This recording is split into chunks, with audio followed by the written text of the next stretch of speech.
Thanks for having me. Yeah, bro, of course. Ladies and gentlemen, my next guest is Jake.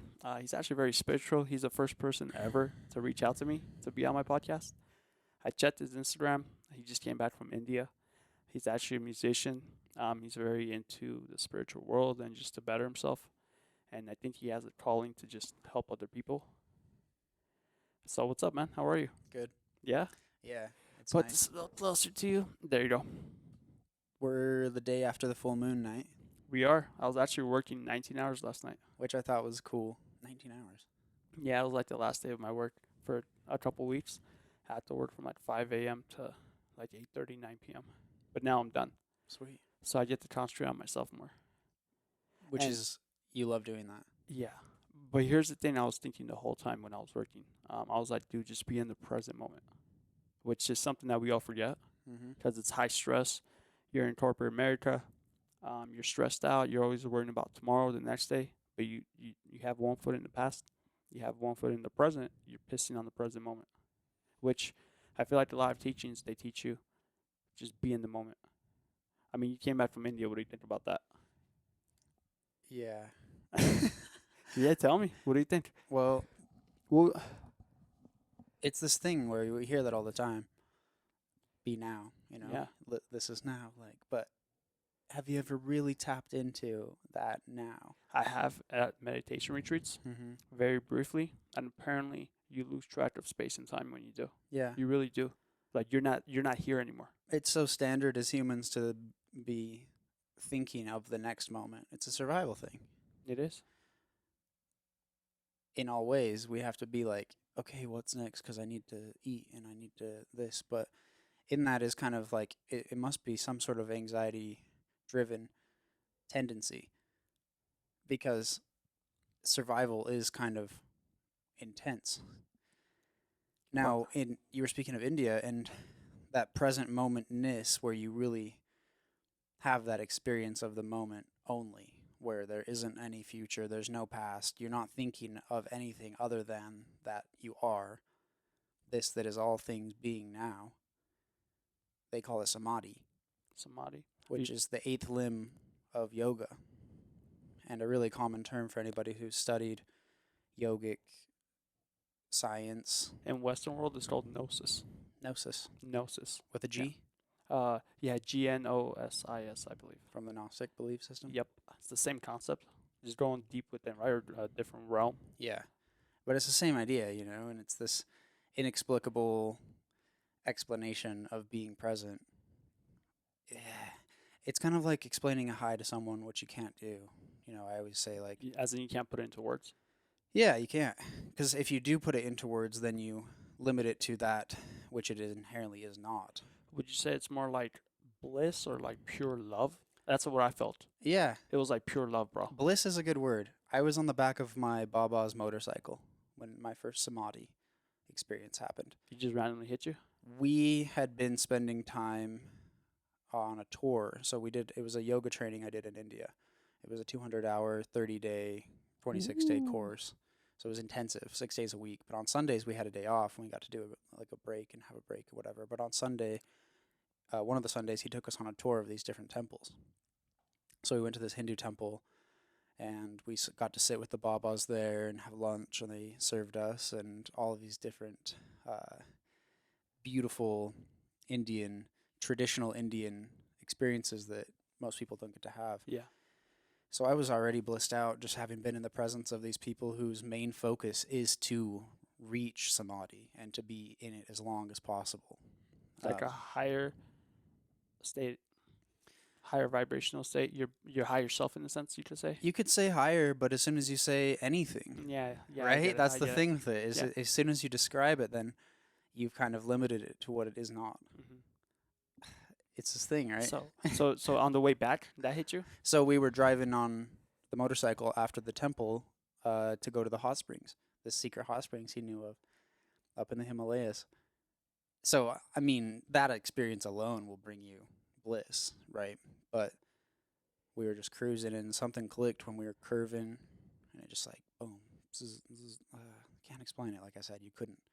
It's not possible, really. But Can we say it's an altered level of consciousness at that point? It is an altered state of awareness other than the anxiety driven general sense of needing to do something or be a certain way. You're actually the second person to tell me you had that type of experience on a motorcycle on my podcast. Oh, really? Yeah, one guy, he lives in Sedona. Sedona, Arizona? Yeah. That's cool. I wonder what that is. One thing for me with the motorcycles that we would curve Yeah. and curve, and it was like we were learning breath techniques at the time, so it was all about vinyasa flow and yoga, which is where you match your breath with your movement. So you dive into one pose as an exhale, then you come into the next one as an inhale, and you go into the next one as an exhale, and it's this fluid thing. So as we were turning on the roads, you'd feel the pressure of the bike.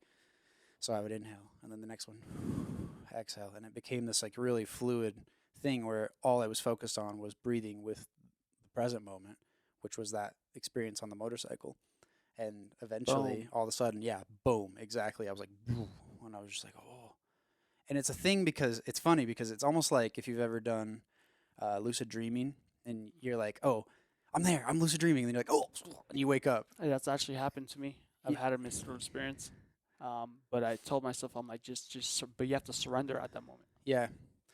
I think that's why it takes so much practice is because I was so surprised and so like, there was a split second of it having been experienced without me reacting to it and therefore kind of breaking from that. Yeah. Does that make sense? It makes perfect sense to me. So here's the thing. So the practice is not breaking out of it. Yeah. Well, here's the thing. When you actually tell yourself, "Oh my God, I'm actually having an experience," that's when you come out of the experience. So you kind of have to be in the experience and just be in the present moment, and you have to kind of surrender yourself. You can't analyze it. Yep. Think of it from a logical perspective because once you do that, it kind of comes out or Bingo. like.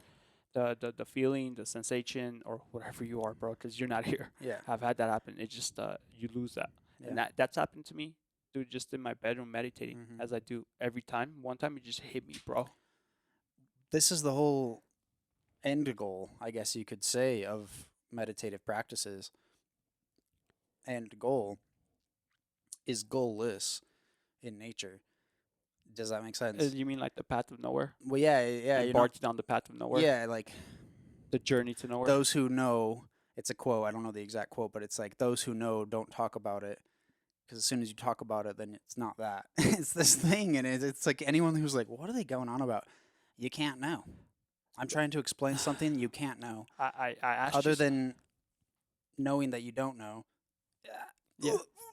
So one thing that kind of surprised me that you said when we were having coffee earlier, because I told you if you've done psychedelics, you're like, yeah, I've had mystical experiences, and I told you, have you had some mystical experiences without psychedelics, and are they similar? And you're like, it's better without it. Can you elaborate on that? Like, let's just say have a DMT trip, Yeah. or you're on the motorcycle with the guy and you had a mystical experience. Yeah, so the DMT trip is me knowing that I'm tripping and I'm blown out into an awful experience. Awful, not awful. Awful, full of awe. And it's amazing. And then the DMT trip shows you things you could never imagine, and all these things you've heard of DMT, of course. But at the end of the day, you know that you're kind of like, it's because of the DMT or because of that substance in a way. But when you're in, because when I had this Samadhi experience, I'd been sober for weeks and weeks in India, and then been doing yoga 6 days a week, and we've been eating simply, and we've been practicing nothing but phone was off. Yeah. Right. This whole thing of You were there. what bro. I guess you could call like a more organic, like natural happening that I was able to obtain without a substance. So better in that sense that it would be unaided. You had a more natural. Yeah. You could say natural. Yeah. Here's the thing I've discovered. I talked to a lot of people that have done like psychedelic drugs, and then they're also spiritual.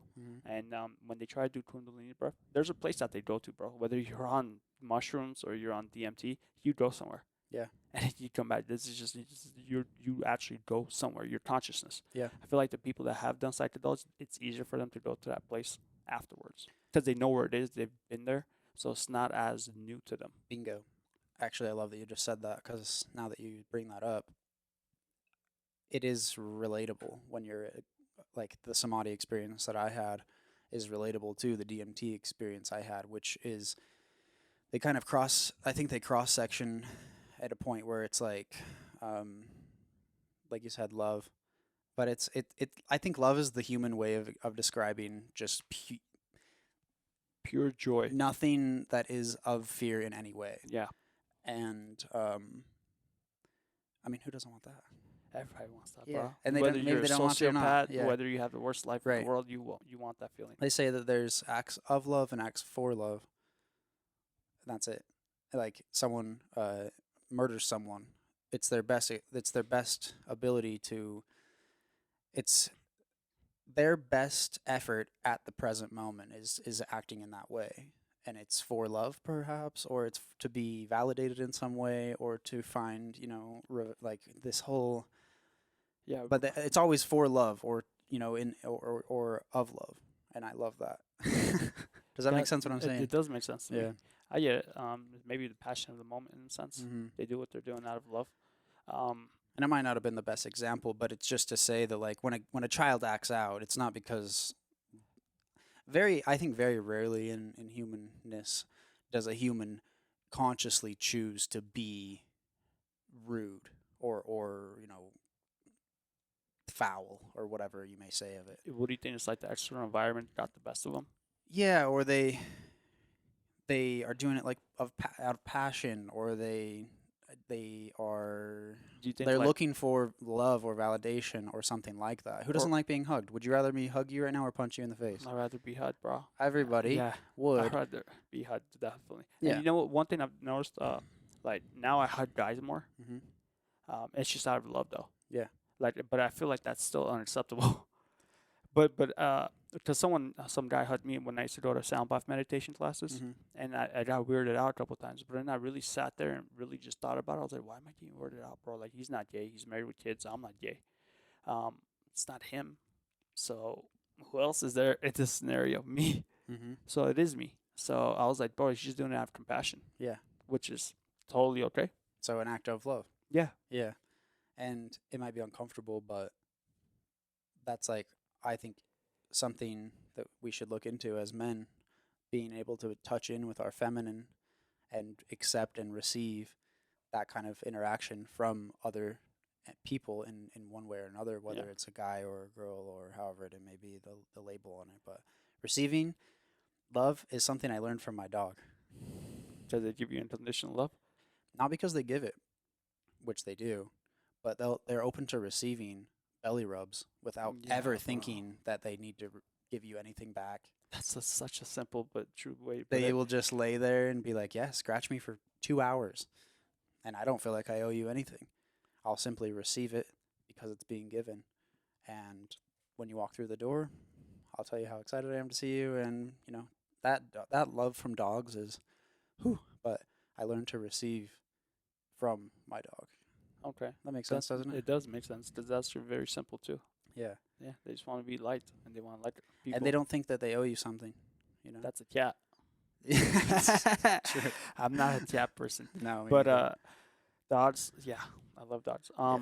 One thing I've noticed, dude, like people that have had those type of experiences, Mhm. I feel like Those type you mean? no, the one on the motorcycle Oh, where he yeah. had Samadhi or Mhm. like a mystical experience. After that, they feel like people that have never had those experiences before, they do Kundalini breath. First of all, their whole perspective of reality shifted after that experience. Yeah. People that haven't done really like psychedelics, but I feel like they have something called dark night of the soul. Have you heard that term before? It rings a small bell. It's let's just say, I don't know, you go to a meditation retreat and you have a full blown mystical experience, and like you have a cookie cutter life. You have parents that are religious, Mhm. and then you go back and you're like, hey, I've had this, and they look at you like you're fucking nuts, Mm-hmm. and then you can't rationalize with it because for you it was very real. Yeah. But for everyone else, it's like, what if you're like, dude, I saw these machine elves, and I Mhm. saw these beings, and they tried to touch me, and I was sick, and Yeah. now I'm better because they fixed me, and Yeah. you know it's true, bro, for Right. you. Yeah. But for everyone else, they're like, hey, maybe you should just start Cuckoo. taking, Yeah. maybe you should start taking some antipsychotic medication, like. Yeah. But at that point, then you can't rationalize, be like, but I'm feeling better now. Yeah. My life is better. Mm-hmm. No one believes me. It's called the dark night of the soul because then you have that friction. Okay. Yeah. Yeah. It's anyone who is in, we talked about this at coffee also, so involved into their experience that they believe they understand anything, will grasp to that. And so when you present an alternative understanding or experience, they're going to think, well, I've never had that and I've never heard of that. So how could it be? Or, whichever it is. So anyone that's listening that's like, these guys are out of control. Like, what are they even going on about? We're going on about not knowing anything and to basically consider anything you believe as something you've been taught to believe, not necessarily as objective truth at all. Anything you wholeheartedly believe. You've adopted someone else's truth in a sense. Yeah, and it's yours too. It's yours. It is your truth also, but it's not true. There's not trueness that is objective for everybody. You're correct. So two people have two different experiences. Always. And it's both true to them in different ways. So the next time someone who hasn't done psychedelics is being told a story from someone who has, just take it as you will. There's another thing I love talking about on the same kind of topic is people say, well, I don't believe in astrology, or I don't believe in tarot cards. And you don't have to believe it for it to be giving you an experience. So let's say you don't believe about astrology at all. Right. But it works better if you do believe in it. It doesn't work at all. Right, hold up. Let me see. This is what I mean. So, you don't have to believe that Mars was in a position where you were born so that you're this certain way. No. If all the experience that astrology is giving you is that it's giving you an experience at all. So, as you say, I don't believe in it, that's the experience it's giving you. Right. And it doesn't need to be more than that. Yeah, but I would want it to be more than that It for could everyone. Yeah, but if it's not, then how you don't have to believe it in order for it to give you an experience, right? So with tarot cards, yeah. You mean like those fortune So people will be tellers? like, I don't believe in it, whatever. What are you holding on to that you think needs to be believed in? Because the cards are in front of you, you're seeing them, and you've touched them, and you've had an experience of it. So that's the truth in it. Or maybe they're just afraid that something else greater than them has control over their future. Afraid, fear-based, anything, toss it out the window. Right, but that's most people. They're not there Yeah, yet, bro. I feel like that's what I'm telling you the just people came that aren't, back. though. You just came back from India, and I feel like you're vibing on a different frequency. I get it. You unplugged, and you came back, but a lot of people can't really relate to that, bro. Like you're like, you know what? Your future's already predestined for you. Like most people don't like that. It's like, no, I have control over my life, but really you don't, bro. Try to not show up to work for a week and see what happens. Freaking fire your ass, Yeah. And then your life is gonna go down the drain. Yeah. But the drain could be on the way to Samadhi. Yeah. It could be what they call synchronicities. Yeah. Maybe you going down the drain is probably the best thing that happened to you. So you don't believe in tarot? Are you telling me that? And No, I'm not let's saying I pretend you don't believe Okay, in it. let's say I don't. Let's say you don't believe in it. So you don't believe in it, and I hand you this card. Yeah. Now, do you believe the card is in your hand? I mean, You can't argue with that, right? Yeah, the card So is the in my hand. experience is being had. And that's the magic of it right there. It doesn't need to go any deeper. You don't have to believe that it's X or the story behind it is anything. If I give you a tarot reading and I say purple, yellow, orange, cauliflower, applesauce. Okay. What is this context? Like, why did I pay him, bro? I'm giving you an experience. And that is not something you could not believe, because here it is. Yeah, but And that's the now embodied wholeheartedly without having to attach more than that is this moment. It's just this. Yeah. So it doesn't need to go any deeper than... It doesn't need to, but a lot of people pay for it to go deeper than that, bro. When you show up, that's as deep as it goes. I don't know. No, I feel like I know friends that are tarot card readers, professional. They do Mhm. this for a living. Like people come to them. Yeah. Whether they believe it or not, they pay money, bro. They like tell me my future. Tell Yeah. me if I should date someone. Maybe they want guidance. Like I Mhm. don't think they just want to experience. I get what you mean, bro. Like you're You do? vibing on a different level. Yeah. Most people might not, but when people come in, they want wisdom. They're not looking for a particular experience. They want wisdom, bro. Yeah. They're like, or like, be careful. But here's another thing I'm more into like more practical, but I do study physics and quantum mechanics a little bit. And here's the thing: when someone tells you your future, it's only one possibility. You can change that, and they've even said that witches or whatever you want to call them, fortune tellers. Yeah. You can change that, bro. Yeah. Like it doesn't have to. It's not set in stone. Your future's not set in stone. Maybe. No, I'm pretty sure it's not. But like, there's multiple versions of it, and the further out it is, the less probable that'll come true. Does that make sense? Yeah, but as soon as we go into all that, like quantum, Go for it. Go jump in. well, again, it's like we're speaking on something that is nothing more than a story of this moment now. So you can come up with this, that, like the future and all these different theories, and anything you say will then limit the moment to that belief system, which is Yeah. fun. It's fun. That's why. Well, But the are we point- speaking about what? What are we going on Well, about? the point is, the further out you are from the present moment, the less likely something is to happen. So the key is to come back to the present moment. Mm-hmm. Because the more you are in the present moment, the more control you have over your life, the more probability of things that you want will come true. Versus something like 5 years from now, you can't really control. There's infinite possibilities we talked about. Yeah. That could happen from here to that. You could go right instead of left and Yeah. change the course of your history. So when you speak of 5 years from now, it's still just now, right? Okay, no, it's 5 years from now, bro. The time has passed for It's me and you. it's now, right? From now. But that it's not. It's nothing more than sentences because the now is this now. Okay. Now. Yeah. In a Right. sense, We can theoretically speak of 5 years into the present. right, and time is made up. It's just, again, you want to come back to the present. This is it. Yeah. Right. So, what are you trying to get at? Just stay in the present moment? Well, that's what we're talking about, isn't it? Yeah. So if we speak about the future or different paths or anything, it's fun. And it's fun, and we have fun doing it. It's just any time we get too blown out in the ideas of something other than, so let's talk about being present. And so long as we say, well, if you think about 5 years from now, that's still now. Like, we're just now. I'm just bringing it back to, and my point being made is, this is that now. It's this now. So anytime there's a dogmatic belief or something that's a theory about the future or anything that doesn't seem as if it's present, it still is. You lost him, bro. Yeah, you definitely lost me. I'm just saying that everything is now. Everything is now. Yeah. Everything can happen. You mean everything? So even if simultaneously? you're like, oh, make sure that you don't, like, because when You people, mean everything's connected in the universe at the very when present people moment? say, make sure you're here now, and then this is the only moment. Yeah, that's true. What if I say meet me in 10 minutes? But Yeah, that's not now. That's now, isn't it? No, it's in 10 minutes. No, it's now.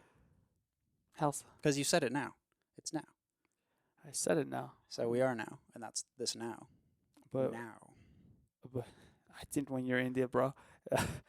Yeah, you lost me. Well, how could you be 10 minutes from now, Well, it's in the future. which It hasn't happened yet. so it's now. No, it's not. It's in 10 minutes, bro. But what is 10 minutes from now? It's time and space. It's a belief system. But but you can measure it through time and space. You can? Yeah. Yeah, you can. How? How? Like, okay, it's going to take me half an hour Mm-hmm. going 2 miles an hour to get to a certain destination. That's time and space colliding. So that's being experienced, that traveling Uh-huh. now. No. I mean, it'll be experienced. I think we're going a little too deep down the rabbit hole. All right. I don't get it too much. We could talk about it. All I mean is that this is the now. That's it. Just stay in the present moment. No, you don't have to do anything because you couldn't get away from the now if you tried. Okay. Does that make sense? No, it doesn't. But I want to ask you about yoga. Yeah. Change of topic. Sure. Do you think yoga is mainly breath, movement? Because there's so many variations of it. Mm-hmm. Which one do you think? I mean, I don't want to say which one's more beneficial, but for people just starting off in yoga, what would you recommend for them? What advice would you have for them? Because I feel like you're not a yoga instructor, but you have taken master courses, but you went so far as to travel to India to study it. Yeah, I am a yoga instructor. Not, I'm not an asana instructor. So there's 8 limbs of yoga. The first is the yamas, Mm-hmm. which is the moral codes of yoga. The first one being ahimsa. Ahimsa is nonviolence. Right, we've heard of this. Satya is next, and that's truthfulness. And so technically, you're not supposed to go into the second, third, fourth, fifth, sixth, seventh, and eighth limb until you've gotten a good grasp of the prior ones. How would you know if you got a good grasp of the prior one? Um, Like, is this well, something like ahimsa is nonviolence, and that doesn't mean that I don't kill the spider on the wall. It means I'm not violent to myself. I'm not violent in my expression within the universe. but that could go into deep, like I drink coffee, that's a stimulant, and that's violence towards Yeah, myself. it can. Yeah. And that's something they consider as yogis. Yeah. And so the first one is yamas, and then it's the niyamas. And then we go on to the third one, which is the asanas. And asana is pose or postures or the actual thing that people believe is yoga. So the asanas are the poses. Asana means pose. So yoga is not so much as a pose, more of like a lifestyle. Yoga and yogis, right? People say, "Did you do yoga today?" And I said, "I am never not doing yoga." Yeah. That could fall under breathing and just being in the Yeah. present moment. But I think your original question was, what's the most important aspect of yoga? Yeah. And it must be, well, it's cool because all of the limbs are like as important as the next one in order to reach, because the 8th limb is Samadhi. Yeah. Did you know that?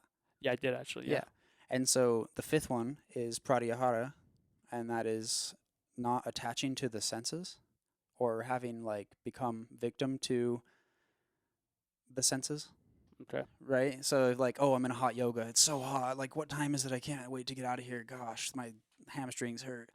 That's not practicing pratyahara. That's being in your body and having a suffery time about it, right? So Mhm. if you do yoga enough, the asana aspect of it, or actually the rest of it too. That's why I say it's thought out. It's not a new teaching, right? This yoga, these 8 limbs of yoga come from Patanjali, who is the yoga god, basically in India. There's a whole backstory my Baba gave us on the mythology of that. And Baba is like an instructor. Or like, Baba is a spiritual terminology suffix, essentially. you mean like a spiritual teacher? Yeah, you've Like heard to of simplify it? you've heard of Baba Ramdas. Yeah. Baba Ramdas. He's Ramdas, but he's Baba. Yeah. And But I believe he's Baba is Western. Baba means father in Yeah. in Okay. I think Sanskrit. Some in India. It's so if you walk India as a Baba, you're handed everything basically. You're taken in. You're fed.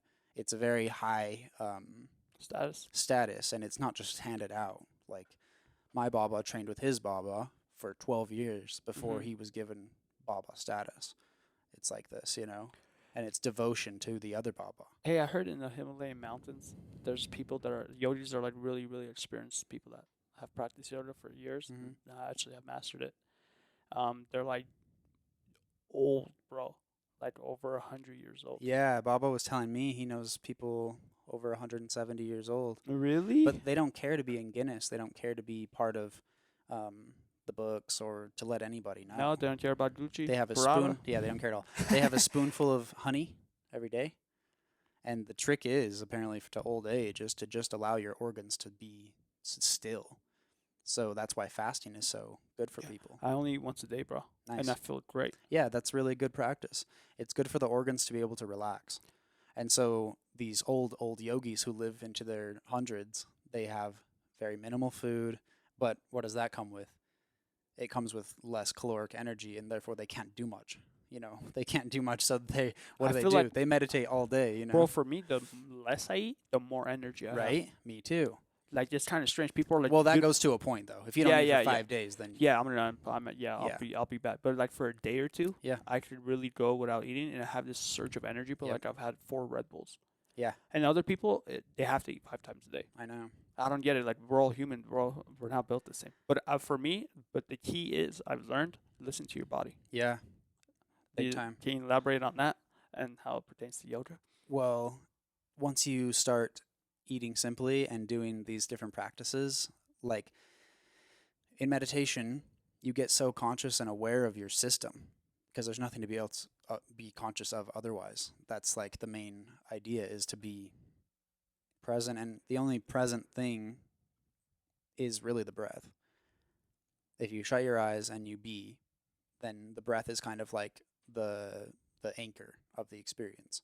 And when you start really feeling that inhale and that exhale and that inhale, and then you've done it, you lock in, Plenty. you start to feel how your body is. It's being this way. So you become, I think, way more sensitive than the average person to the way that the body's functioning, and then you can feed it how you would, or give it how it And I feel what like it must, what it needs. we talked about this when we're having coffee. You're not fight or flight anymore, bro, because you're calm. Yeah. And your body can actually work properly, bro. Because I feel like stress causes cancer, bro. We all know that. Yeah. It does. But that's just stress, bro. But if those people learn to truly relax, like, it tends to go away too. I think so.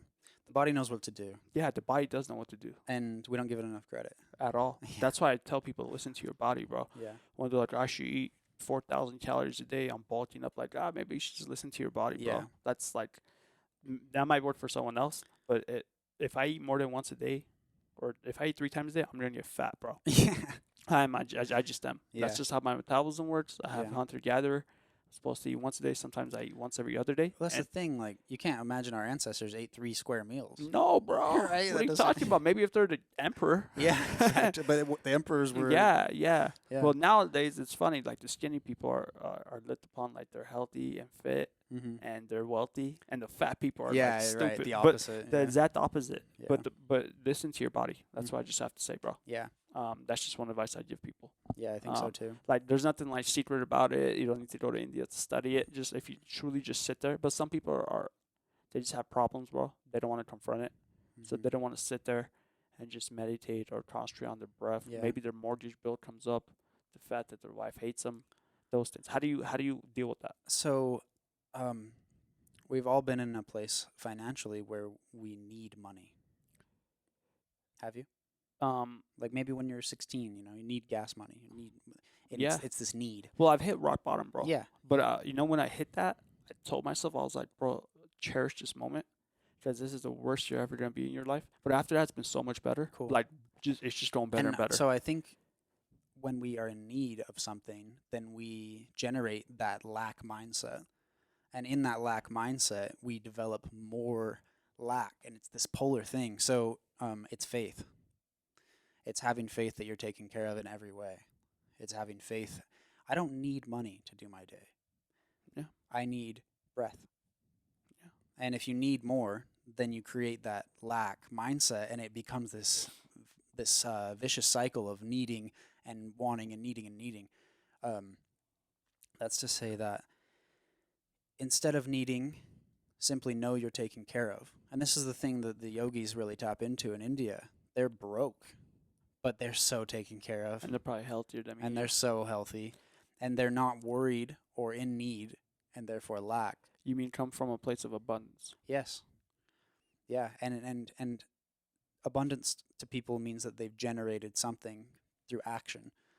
And no, yeah, that's not correct. Abundance is a mindset and a perspective to be had. But if you have that perspective mindset, dude, you will generate that. Yeah, exactly. That's It the will- thing that's funny is it will as soon come as to you, you bro. give up on it, give up and simply know you're taken care of, you don't need it anymore. And then you generate that knowing of that. And it's a really interesting, they say jump and then the net will appear. So you like have to have Yeah. faith and Yeah, then you you do. kind of generate that. 100%. I like studying that a lot, bro. That Mhm. falls into quantum mechanics and stuff. Yeah, it does. And like that goes back to your mind being able to control the world around you. Mm-hmm. Like, you have the power. But it works both ways, bro. If you have a shitty mindset and you're afraid, like you just said, you're going to be poor, bro. Yep. And that's why when some people, I'm one of those people, things just come to you easily. Mm-hmm. I always write affirmations that I'm lucky, bro. Bingo. Writing. I always tell myself I'm lucky. And you know what? Like, I always think about it when I go into a parking spot. I'm like, Mhm. oh, dude, I'm lucky, bro. I'm going to find a spot. And I do Yep. 95% I'm of the the time. same, man. 95% of the time. But I'll Yeah. take it, bro. 19 out of 20. Yeah. Yeah.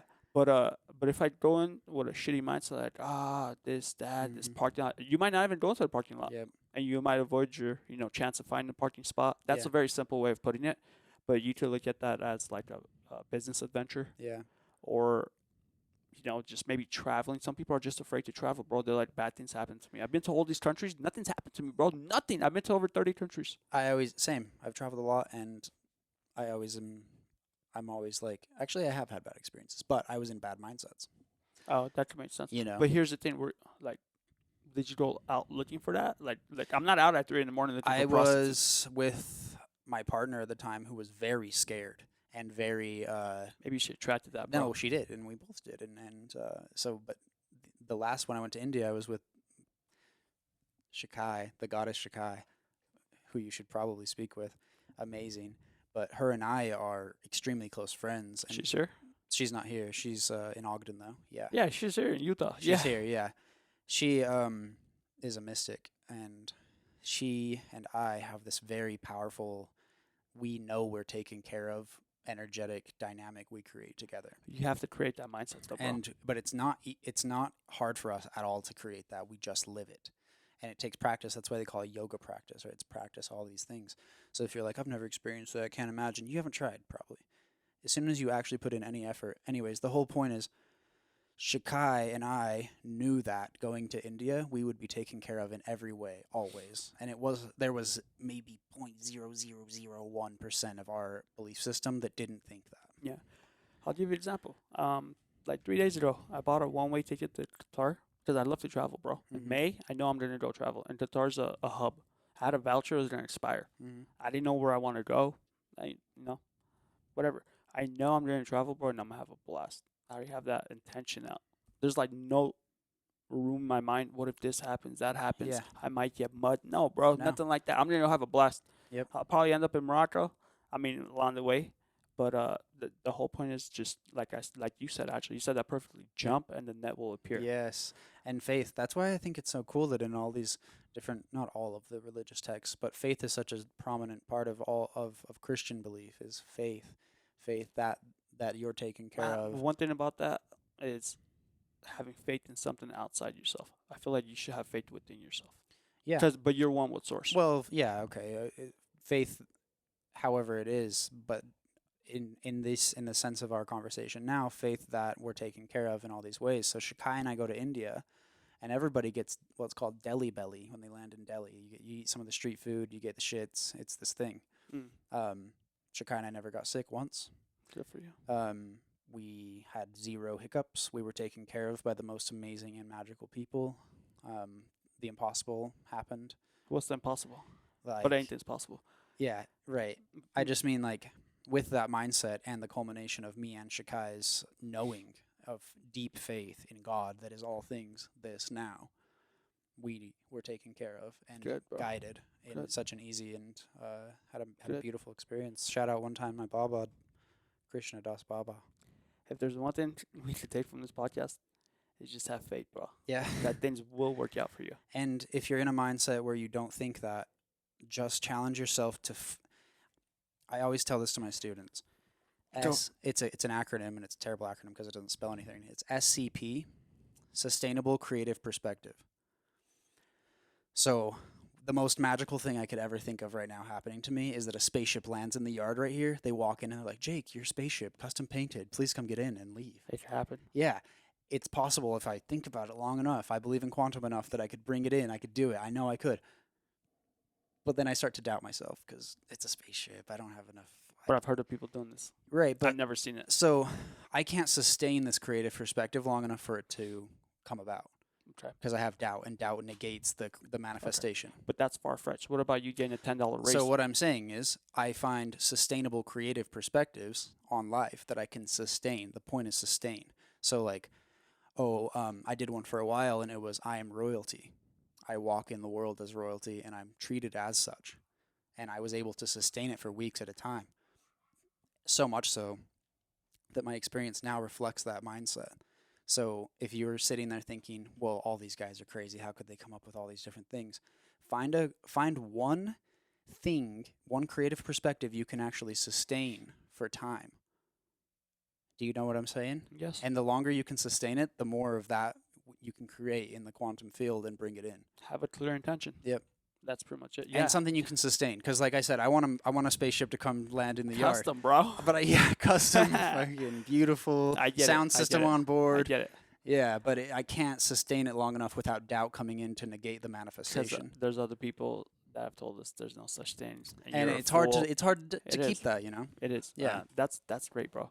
On the last note, what advice would you be able to give people, bro? I always like asking people this. Let's just say they're in bad places in their life. Let's Yeah. just say they don't have money. They want to believe. They Mhm. can't. They're in lack. Mm-hmm. What advice would you be able to give them? Choose one thing. One thing to do that day. Make yourself a cup of tea. One thing, just one thing that you can actually accomplish, and that's why it's on that same theory. I know you've heard of it. Just make your bed. I do that every morning, bro. Yeah, me too. And Yeah, it's that's crazy, a bro. win if you can get one win out of the way. One Yeah. win for the day. It'll feel good. I do that every day, bro. You'll want to do it again. I do. Yeah. Sometimes I make my bed before I even jump in the shower Yeah. because when I walk back to my room, I don't want to see a messy Right. bed, Yeah. bro. It's dude. But that changes your mindset. Yeah. Making the bed is so I good. heard that People say that, and so my bad on being cliche, but it's It's not a cliche, serious bro. stuff, dude. it's not your mom making you make your bed, but here's the concept behind that. True. If you want to change the world, start by doing one simple thing, bro. Yeah. How do you expect to change the world if you can't even make your bed, bro? Do one simple chore. So people want to slay the biggest dragon. I've heard this somewhere. I don't know who Like exactly world said peace, it. this, that. They're like, I have this goal, but it's so unobtainable. So you can't ever slay that dragon. Go find a dragon that's sizable that you can easily slay.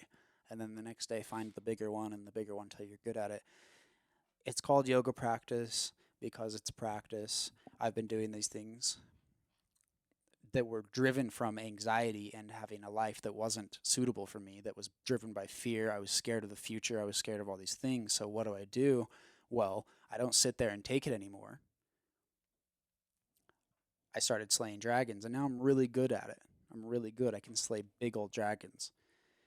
Another thing I want to say for the men is semen retention. I can't stress that enough. Hey, you. I saw that on your Instagram. Last thing, and then we're gonna have to wrap it up. Okay. But go for it. We could go forever. Yeah, don't jizz. And women who are watching this that are like, well, stop sucking the life out of your man and allow and cultivate a space for the ejaculation to not exit the body. This is life energy, and if you can hold it in your system, I challenge everyone listening that's like, do it for a week, and then send me a message and thank me about the energetic feeling that I cannot explain to you other than you having the experience for yourself. Cool. Semen Yeah. retention. I Or you really can send it believe to in me too. I've heard of different people talking about this. You're just hanging on to your energy longer. Yep. But Pornhub is not going to be happy to No. hear this. No, delete that shit. Yeah. Anything with too much of a dopamine release, just Yeah. get rid of that. Yeah. Good, man. Thanks, bro. Do you are you like a life coach? Can people hire you? I have considered doing wellness training. I teach music production, but it's all rooted in mindset. So I'm more of Got a wellness teacher than I am even a Cool. music production instructor. But I teach wellness to my music production students. But I'm considering taking on. That's actually why I went and got that 200-hour yoga instructor thing, so Yeah, that I bro. could have like a credential to kind of convey Yeah. a professional paper, so that I could Do teach it, bro. people. I'll come to your class. But I think that if there's a market for it, I would do it. Yeah, 100%. Thanks again, bro. I appreciate Yeah, it. thank you, man. Yeah,